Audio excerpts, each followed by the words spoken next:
अगर कोई साधना करता है, मंत्र जाप करता है, तो उसे कैसे पता चलेगा कि उसके ऊपर उसके इष्ट की कृपा हुई है, या फिर जिस भी देवी देवता की वो पूजा पाठ कर रहा है तो उस देवी देवता की कृपा उस पर हुई है या नहीं, ये कैसे समझ में आएगा। और एक बहन का प्रश्न था कि दीदी अगर मैं इतने सालों से पूजा पाठ कर रही हूँ तो मैं कैसे जान पाऊँगी कि मेरे ऊपर अब मेरे इष्ट की कृपा हुई है। काफ़ी सारे साधक इस भ्रम में रहते हैं कि उन्हें कैसे पता चलेगा। लोगों से पूछते हैं, जो जानकार होते हैं, साधना करते हैं, उनसे जानकारी लेने की कोशिश करते हैं। पर कुछ लक्षण हैं जो अपने शरीर पर हमें अनुभव होते हैं, उससे हम स्वयं ही जान सकते हैं कि हमारे ऊपर हमारे इष्ट की कृपा हुई है या नहीं। कोई भी अगर सच्चे मन से ईश्वर की भक्ति करता है तो ईश्वर उसके साथ जुड़ते ही जुड़ते हैं। ईश्वर कुछ न कुछ संकेत जरूर देते हैं, कुछ न कुछ आभास जरूर कराते हैं कि हाँ, मैं आपके साथ हूँ, मैं आपकी भक्ति से प्रसन्न हूँ। तो वही कुछ लक्षण मैं आपके साथ शेयर कर देती हूँ जो कि आपके लिए हेल्पफुल होगा। आपको कहीं और जाकर पूछने की ज़रूरत नहीं पड़ेगी। जब दैवी शक्तियाँ आपके ऊपर कृपा करती हैं तो आपके शरीर में ही तो वो लक्षण दिखाएंगी या फिर आपके जीवन में वो लक्षण दिखाएंगी। तो आज की वीडियो में हम शरीर पर होने वाले लक्षण के बारे में बात करने वाले हैं। जो पहला लक्षण दिखाया जाता है शरीर के ऊपर, पहला दूसरा इसमें कुछ नहीं है, बस ये नंबर्स मैं आपको गिना रही हूँ, वो कोई भी लक्षण हो सकता है। चक्कर आता है। अगर मान लीजिए साधक नॉर्मल है, उसका बीपी ठीक है, शरीर स्वस्थ है, फिर अचानक से उसे चक्कर आना, ये कोई बीमारी का लक्षण नहीं होता है, ये दैवीय शक्तियों के आपके ऊपर होने का लक्षण होता है।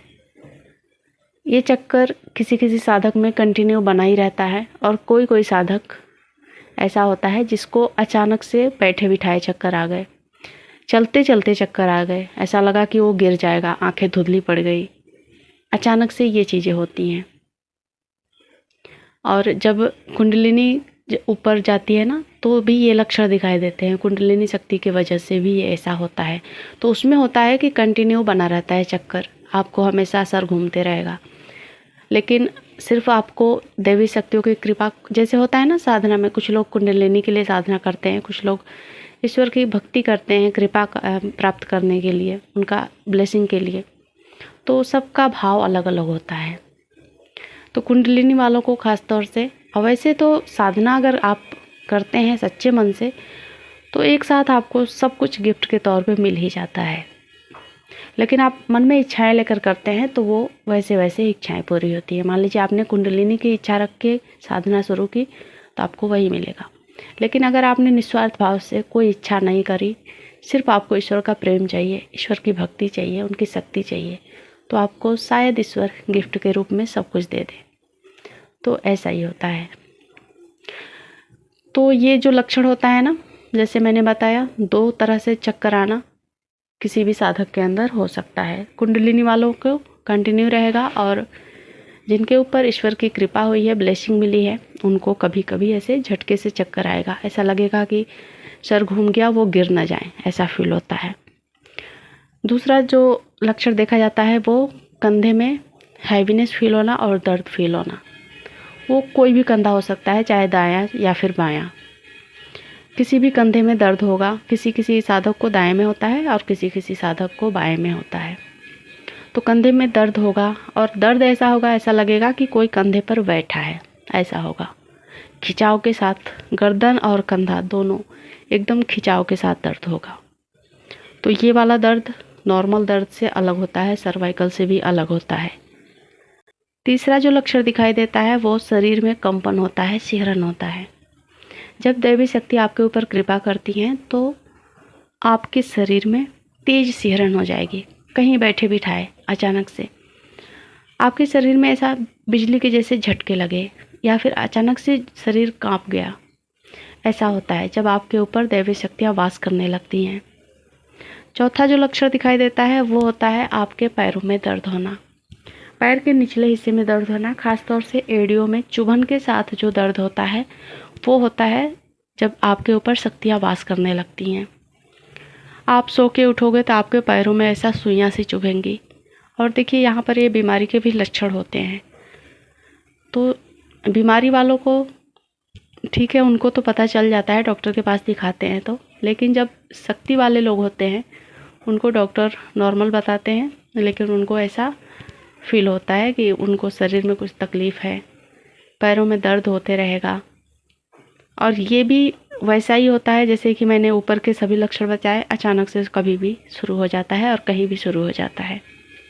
तो ये वाला दर्द जो दैवी शक्तियों वाला होता है वो अलग ही होता है। पांचवा जो मेन और इम्पॉर्टेंट लक्षण मैंने साधकों में देखा है, एकदम मतलब देवी आ गई या फिर सवारी आ गई, ऐसा कुछ उनके ऊपर होने वाला होता है। ऐसे साधकों में ये लक्षण देखने को मिलता है, यानी कि सवारी जिनको मिलने वाली होती है। इसमें भी स्टेप होते हैं, अलग अलग स्टेप, अलग अलग लेवल होते हैं, किस साधक को कितनी ऊर्जा मिली है, किस साधक को कितनी शक्तियाँ मिली हैं। अब जो मैं पांचवा लक्षण बता रही हूँ वो होता है कि जो सवारी प्राप्त करने वाले साधक होते हैं, यानी कि उनको अब सवारी मिलने वाली है, उस लेवल तक उनकी साधना भक्ति पहुँच जाती है। तो वो साधक ऐसे होते हैं ना कि जब वो मंदिर जाएं या फिर अपने इष्ट की भजन कीर्तन सुन लें या फिर उनकी तस्वीर देख लें, नाम देख लें, उनको बहुत ही ज़ोर से रोना आता है। कभी कभी इतना रोएंगे कि मतलब आंसू ही आंसू उनकी आंखों से, मतलब ऐसा लगेगा ना कि आंसू रुक नहीं रहे, थम नहीं रहे, बेवजह का रोना। और कभी कभी उनका अंदर से आत्मा रोती है पर वो बाहर से नहीं रो पाते हैं। उनको मन करेगा कि ज़ोर से मैं चिल्लाऊं, रोऊं, पर वो रो नहीं पाएंगे। दो तरह से ये भी लक्षण किसी किसी साधक में ऐसा होता है और किसी साधक में ऐसा जो अंदर से रोते हैं, और कोई कोई साधक खुल के रोता है। तो ये भी अपनी अपनी साधना और अपने अपने इष्ट के ऊपर निर्भर करता है। तो जो खुल कर रो लिए उनका मन हल्का हो जाता है, लेकिन जो अंदर ही अंदर घुटते रहते हैं, जो रोना चाहते हैं पर रो नहीं पाते हैं, कभी भी भावुक हो जाएंगे, तो उनको थोड़ी सी तकलीफ़ होती है। उनको हार्ट में दर्द होने लगता है, चेस्ट भारी भारी रहता है, ऐसा लगेगा कि उनको कुछ उस पर रखा हुआ है, कब वो रो लेते तो हल्का हो जाता, ऐसा फीलिंग आती है। तो ये शक्ति वाले लोगों के लक्षण होते हैं जो कि विज्ञान से एकदम परे है, मेडिकल साइंस से परे होता है। आप कितनी भी कोशिश कर लो, आपको ट्रीटमेंट वगैरह कुछ भी इस पे फ़ायदा नहीं करता है। तो आप समझ जाइए कि आपको, आपके ऊपर ईश्वर की कृपा हुई है, आपके ऊपर शक्तियों का वास हुआ है। बहुत ही अच्छा संकेत है। आप एंजॉय करें और भक्ति में लगे रहें। जय माँ काली।